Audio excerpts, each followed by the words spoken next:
काय झालं नीरज? हे तू मला सांगशील ओवी की नक्की झालं काय ते? अगं मी तिला वेळ देत नाहीये, तिच्याशी फोनवर बोलत नाहीये. असल्या लहान सहान गोष्टींमुळे निशी इतके दिवस माझ्यावर राग धरून नाही बसू शकत. एवढा विश्वास आहे माझा तिच्यावर, आमच्या प्रेमावर. दिस इज समथिंग डिफरंट. काय झालंय असं?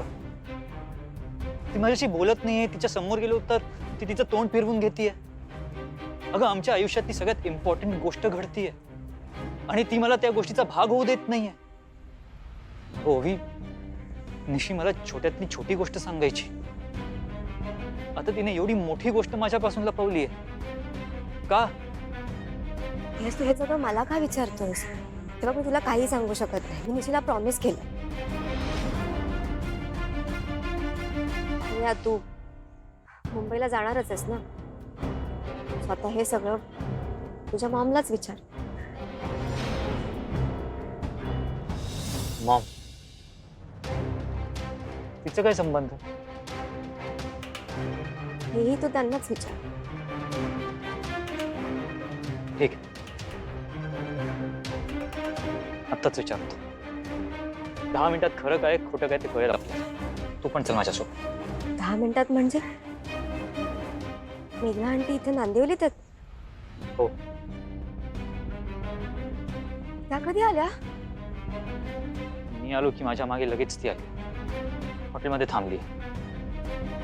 तिला माझी काळजी वाटत होती. हो, वंडर. व्हॉट डू यू मीन? जिला तो बाईक मला धडकणार होता त्याच वेळेस मला डाऊट का नाही आला? ओवी, तू काय बोलतीस तुला रिअलाइज होतंय? हो नीरज, आता तर ना तू खरंच तुझ्या मॉमला जाऊन हे विचारच. निशीने तुमच्या मुंबईच्या घरात रात्रभर स्वतःला का कोंडून घेतलं? दादा आणि मावशी सोबत ती इथे का निघून आली? निशीवर खरंच तुझं खूप प्रेम आहे म्हणतोस ना? मी सांगते म्हणून तिच्यासाठी प्लीज तुझ्या मॉमला सगळं जाऊन विचार. तुझ्या सगळ्या प्रश्नांची उत्तरं मिळतील तुला.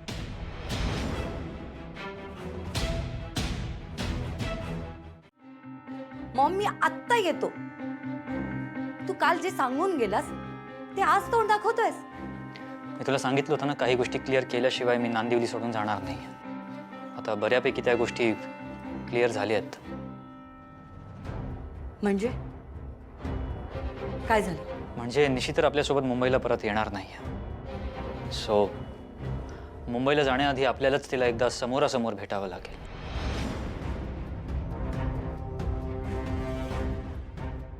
नीरज, ज्या मुलीने आमचा अपमान केला, तिने आमच्या भावनांचा, नात्यांचा विचार न करता थेट इथे निघून आली, त्या मुलीला मी भेटायला जायचं? अशी कोण मोठी लागून गेली रे ती? मी येणार नाही. हे बघ मॉम, जर तुला हवं असेल ना की मी आयुष्यभर तुझ्या सोबत राहावं तर तुला यावं लागेल, नाहीतर तुम्हाला कायमची विसर. अगं मॉम, कोणीही काही माझ्या मॉमवर ॲलिगेशन करेल, आरोप करेल आणि मी ते ऐकून घ्यायचं का? नाही ना. म्हणून नक्की प्रॉब्लेम झाला काय ते आपण एकदा समोरासमोर बसून बोलून घेऊयात.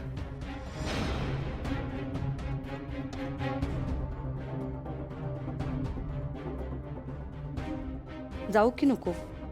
असंही निशीने काही म्हटलं तरी ती तिचं म्हणणं प्रूव्ह करूच शकत नाही. माझ्या गायनेकला तर मी आधीच मॅन्युप्युलेट करून मॅनेज केलंय. जातेच आणि कायमचं संपवूनच येते.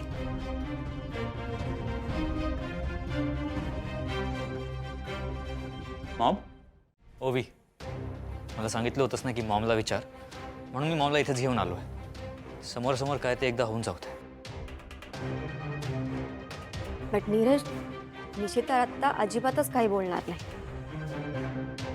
कारण तिने जर तुला काही सांगितलं तर ह्या तिच्या बाळाला ह्या जगातच येऊ देणार नाही.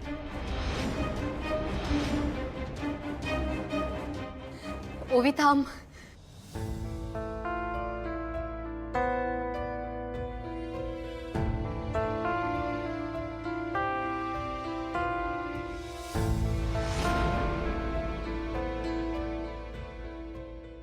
प्लीज सरांना काही सांगू नकोस, प्लीज प्लीज नको सांगूस प्लीज.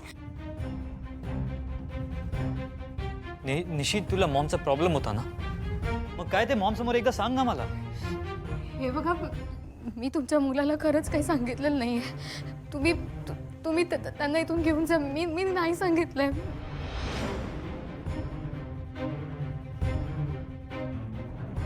मॉम कुठेही जाणार नाहीये निशी. आणि आता तर मला सगळं ऐकायचंय. मॉम आपल्या बाळाला या जगात येऊ देणार नाही असं का वाटतंय तुला?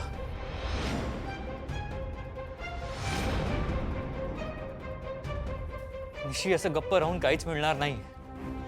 मी ऐकल्याशिवाय इकडनं जाणार नाहीये. नीरज, ती खोतांची मुलगी आहे. ती स्वतःला त्रास करून घे, पण तुझ्या आणि तुझ्या मॉमच्या नात्यामध्ये कधीच येणार नाही.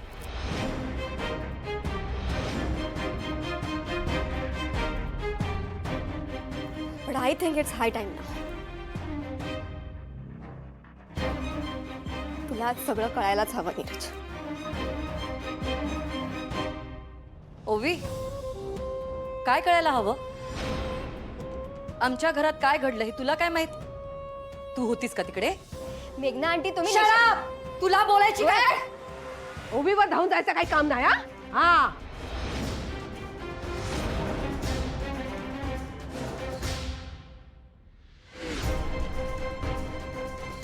ती तास बोलताच आज तुम्ही वागलास आणि हा रोप ना तिच्यावर झाडायचा नाही, नाहीतर आमका पण असं वागता येता. कळला ना?